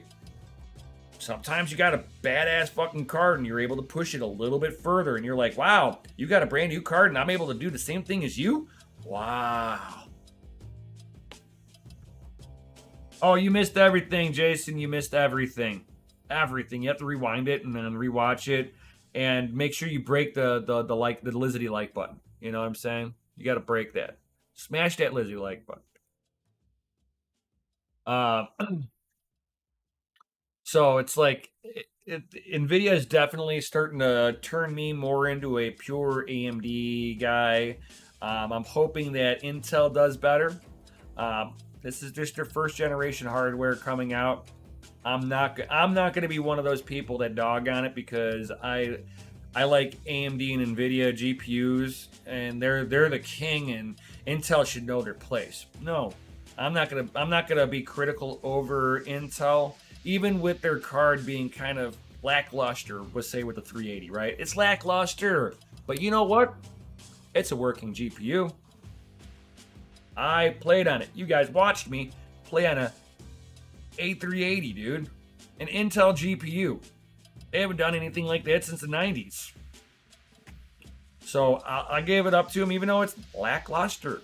It's nothing special. It's not a high performer. It's a 1080p card. I got a 4K card in my rig right now. Is it going to make me want to put that in there because, NVIDIA is now pissing me off and I'm willing to use the other guy now? No. Because the performance is not to where I need it to be. Will AMD possibly win me over at some point?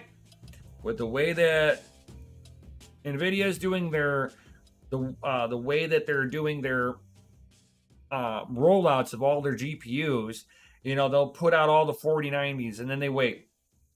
And I know that they're waiting because they're trying to stockpile some inventory of what they're going to classify as a TI. But then why if you're going to sit there and you've got these 11 models here, and none of these are being dedicated for the TI variant. These are just 11 different models for the standard 4090. And then you're going to do another 11 models whenever the TI comes out. That looks like more of a money grab versus trying to get the product at every level for every, a GPU for everybody. This looks like you're trying to fleece everybody because you think you have the best card in the market. I mean, personally, if I were to upgrade my GPU at this point, I probably will be going AMD. That's just me, and you guys know how I feel about AMD. They're not the top performer, it's like, but I don't really use ray tracing really. I just want a good 2K experience, and AMD can do that without ray tracing. I don't need ray tracing. Yo, what up, Vitalik? Lick my butyrin. Yeah, it's all about that money. Vitalik. Vitalik, my butyrin. Where's that rewind button? It's like, sup, man? Good to see that you're still around, homie. Good to see you're still around. Love it. Absolutely love it. So yeah, I mean, NVIDIA is definitely going down the route of being very money grabbing, just like Apple does. And it looks like they're going down the route of abusing their customers too. I don't agree with this. Last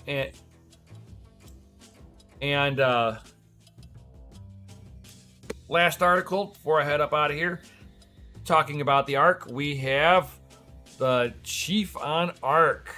Raja Koduri has commented on the ARC GPU launch, which has seen numerous delays over the past few months. I mean, this is their first product launch of a GPU. They want to make sure it's right.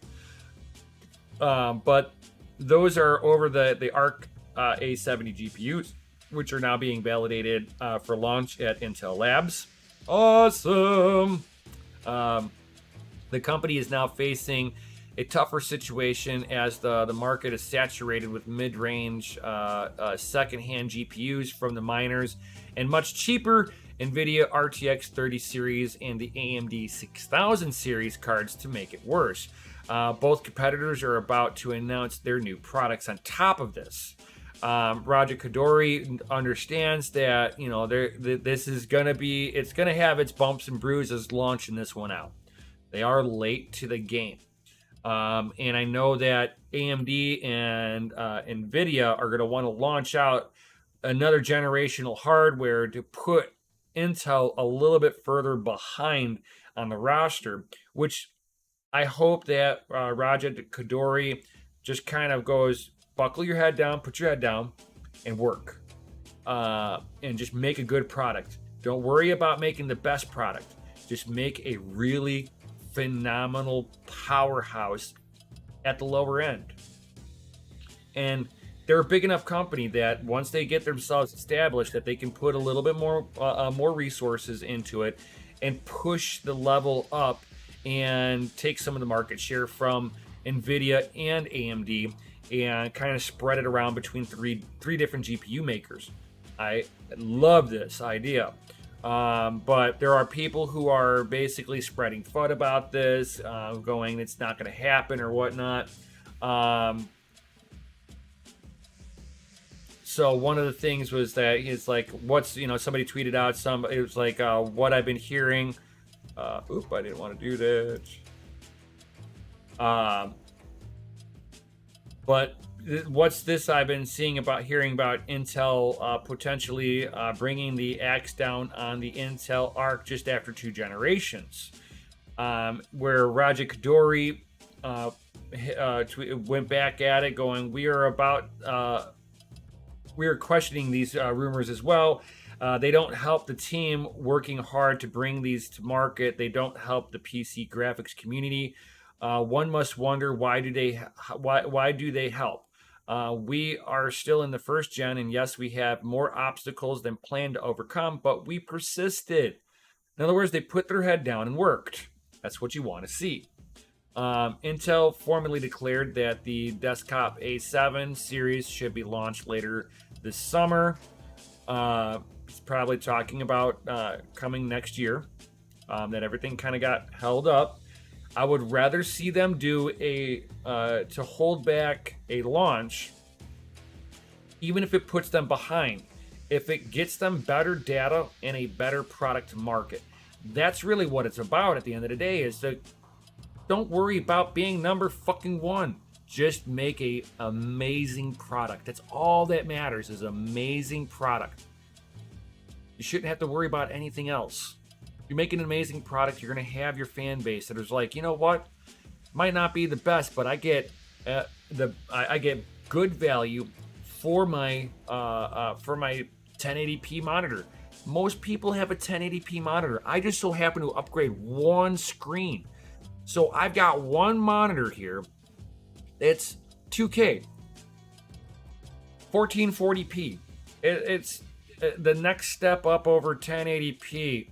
I'd like to get 2 more of them. This way I can do my sim racing stuff, and I can have it kind of come out in 2 screens. But that's first world problems, right? But yeah, I mean, it's like I would rather see that they hold off launch on this, come out with a great product. The A380 might be lackluster, but it's a good product. I'm just gonna say it like that. It's a good product still. You don't have to be the best on the block. We just need more options. This way we don't have Nvidia trying to dominate the market with the abuse of their customers, right? So be careful with that too, guys. Don't bash on Intel. I think that they're a large company. If this doesn't work, they will scrap the idea and just stay with CPUs, which is fine. But don't dog on them at all either, in the same sense. Like, not saying that any of you guys do, because you guys are my awesome community, and you're going to encourage builders in any of the spaces, even if it's, you got to start somewhere. That was like the greatest thing that stuck in my head. Whenever I was knee high playing on my first drum set, and I was, I hear the guy tell my mom, because my mom was freaking out. Oh my God, you're on the drum set, get off of there. And the guy was like, oh no, little dude's got a little beat rhythm to him. Man, let him play. He's got to start somewhere. He was cool about me sitting there banging away on his drum set. I felt honored. I was like, yeah, get it. I mean, I couldn't hit the pedals, the drum pedals, but I can sit there, I had a natural beat, it's stupid, I know. I play drums, okay? Okay, go fig. But it's like I had that natural rhythm in me. And the whole idea that the first thing that really sticks out in my memory early on was this random person sitting there going, you have to start somewhere. It stuck with me. You have to start somewhere. Doesn't matter how old you are. You have to start somewhere. So Intel getting into the game a little late. Got to start somewhere. I'm cool with it. Hopefully they will make a great product moving forward. I like this stuff, The 770 looks like it's got some good promise to it. 2100, 2.1 gigahertz on the core. We got 4,906 compute units, or core compute units. The 32 ZE cores, XMX engine. I'm not sure exactly how all of this, the ZE cores and the XMX engines really take a play. But having the compute cores in here, that's really good to see them at a pretty decent level. I mean, yeah, they're not as fast as everything else, but at least their top dog, has 256-bit memory bus on there. You're gonna have it looks like a 16 and an 8 gigabyte variation on there. So you're probably looking at your high end and your low end 770s. 8 gigabytes of GDDR6 running at 256-bit bus. Bro, this thing is gonna act like an AMD with that, I think that Intel is gonna be like that, split the difference between NVIDIA's core intensiveness versus AMD's memory intensive. So if they're a good balanced blend between the two, this will be a pretty good performer. 225 watt TDP on there. not bad, not bad. They're talking about a soon launch date on this. I hope it's soon. I would love to get my hands on one of these 770s, 16 gigabyte cards, test out on that. See out hashes, all that good stuff. And it's pretty much all I got going on for here. Expect me to, new project on the bench, guys. This is the new project, guys. Let's move some stuff off my bench here real quick. Put you guys down over here. And let's go to my overhead cam. So, these were sent in by Mikkel for modification. And you're like, hey, what are these? These are just bubble wraps, right? So, not just any bubble wraps, guys.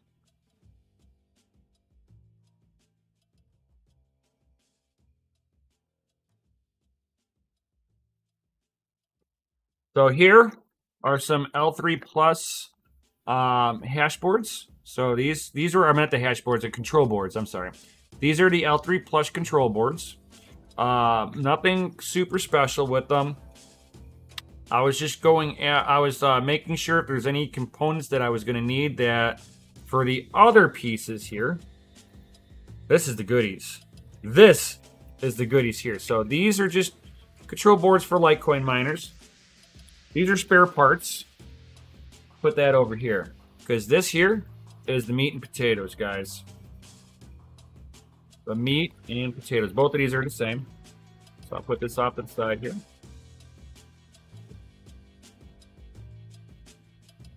So, what we have here, guys,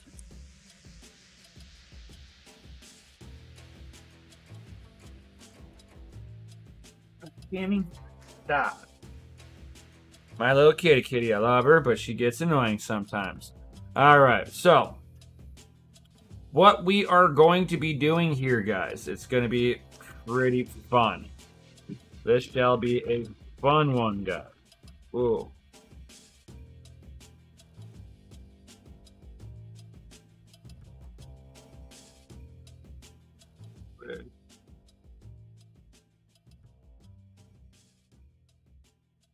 I'll have to see if what he did with, it's in here, cool. All right, so this is already a modified control board. I'm glad I opened up this one first, actually, guys. This one's the fun one. Ooh, a little dirty. I'll have to clean these. But let's zoom in on this.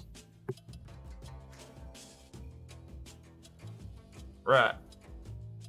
All right, so these are S9 control boards for a Bitcoin Antminer S9. So these control the hash boards to mine that Bizzity Bitcoin. This one here is from my, I was running this one here at my house. The rest of the miner is at the facility, which is fine. So basically, we're gonna take this S9 and we're gonna turn it into an S10.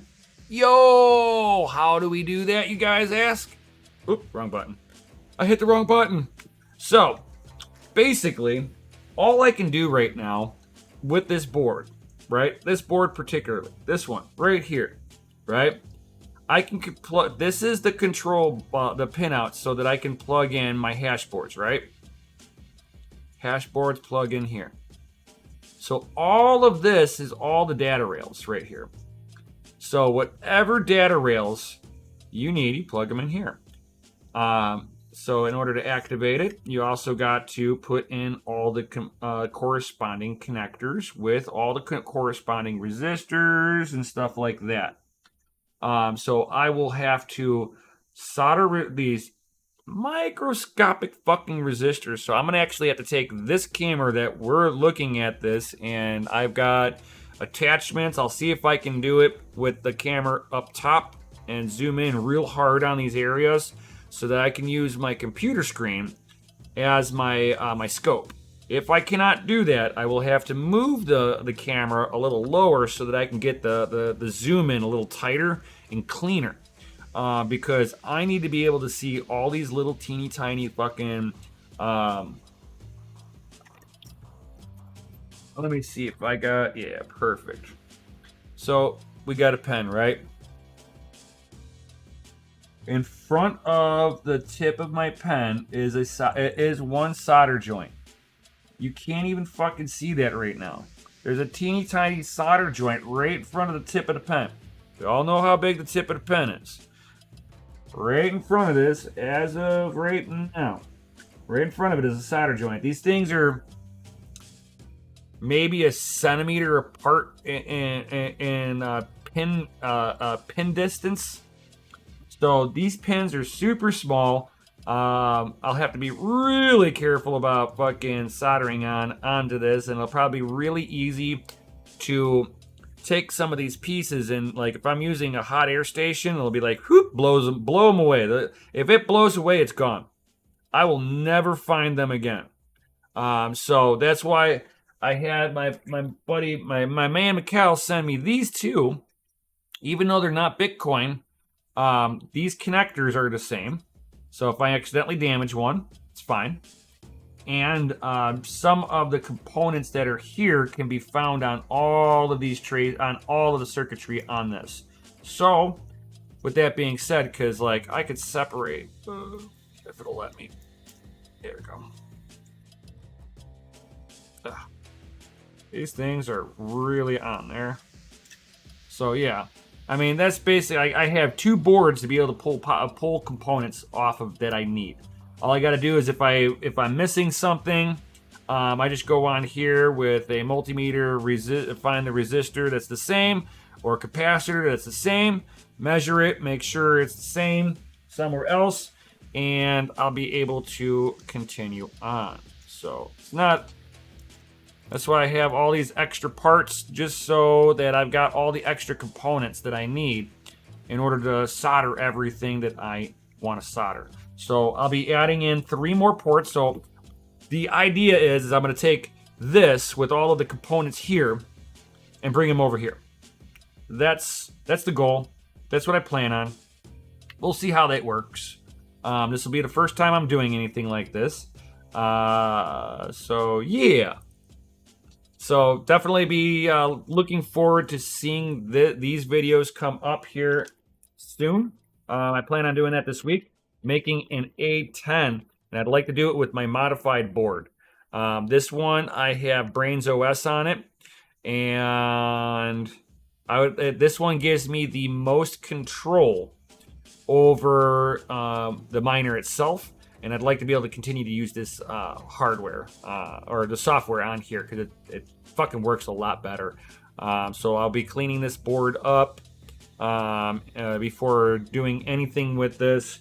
And yeah, you guys are gonna come along with for the ride on that. These control boards work. They've already been tested out, all that good stuff. So yeah, I hope you enjoy this kind of content, and definitely smash that Lizzie like button. Go in this way. Yeah. Trying to put back into the bag here. Get back in your home.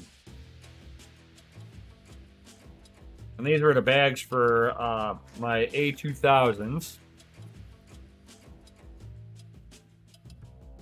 Bam, here. So you guys got any comments or questions before I head up out of here? Definitely, if you haven't done so, check out my other channels, guys. I've got Crypto and Hot Rods Gaming.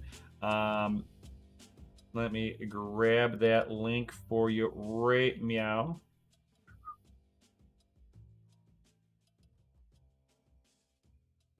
And a copy and pasta. And if you like your gaming content on that Twitch, we can accommodate you right there too. And here, copy.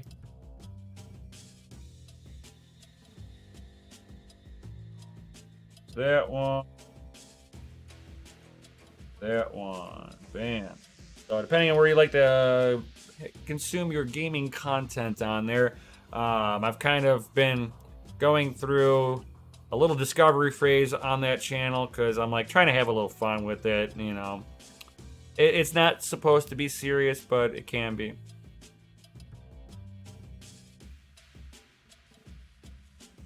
Next thing will be Nemesis will be making the S25,000. Yeah, exactly. So, if you ever hear anybody say that there is no such thing as an A10, this is technically it. And so we'll be doing that this week. I won't have any way to verify they work because the miners themselves are at the facility. So I'm going to have to put everything together and trust that it works and kind of go from there. So I hope you guys enjoyed this video. Like, subscribe, hit the bell notification, all that good stuff, guys. I'll be probably getting ready to do some gaming here soon.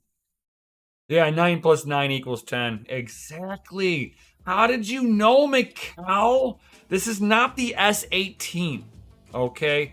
It's not the S18. It's the S10. It's the upside down world we live in.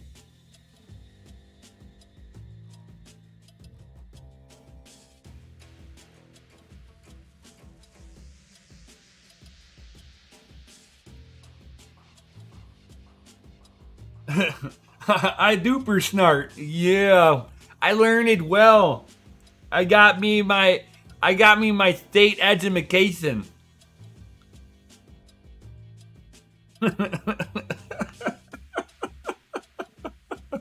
Exactly, my man. Exactly. So remember, guys, we have less than 3 days before the end of GPU mining. Is almost dead in less than 3 days. No, just kidding. Ethereum mining is gonna be dead soon. So keep an eye on when you're getting your payouts. Make your exit plan earlier than later. I know some people are going to be planning on switching over to solo mining on that last day. More power to you. I hope you guys hit your blocks. Hit that block, get paid. Get money, get paid. That's what's up. Oh, you know it, Jason. You know it. I'm going to get that sweet, like, KYC free Bizzity bit. Virgin bits. Man, have you ever had a virgin bit? You can almost smell the hashes.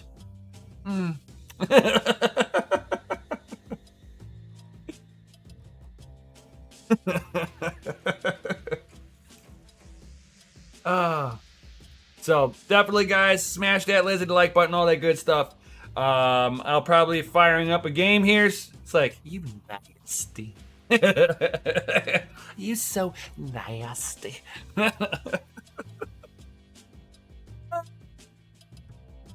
Don't worry, Mikkel. I know you like that. Proof of pants.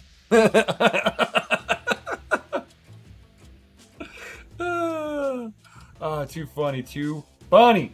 Thank you guys, everybody being here, all that good stuff. You guys are the reason why I do this on a daily basis. I will definitely see you all on the next one. I'm also thinking about doing a morning little thing too, where basically I do my workouts in the morning, and on the days that I do my walks, maybe bringing you guys along for a morning walk with me, and you get this it's like see the raw fucking side of my head, right? It's like, won't lie.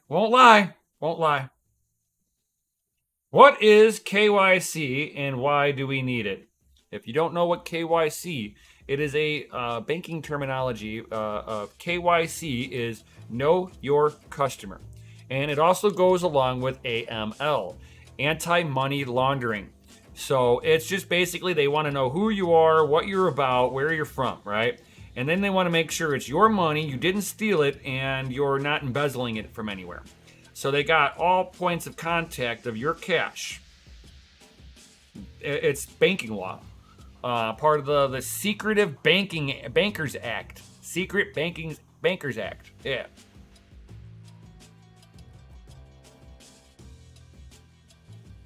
KYC is like the IRS.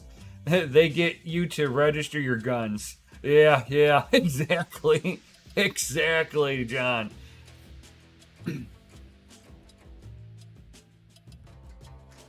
All right, guys.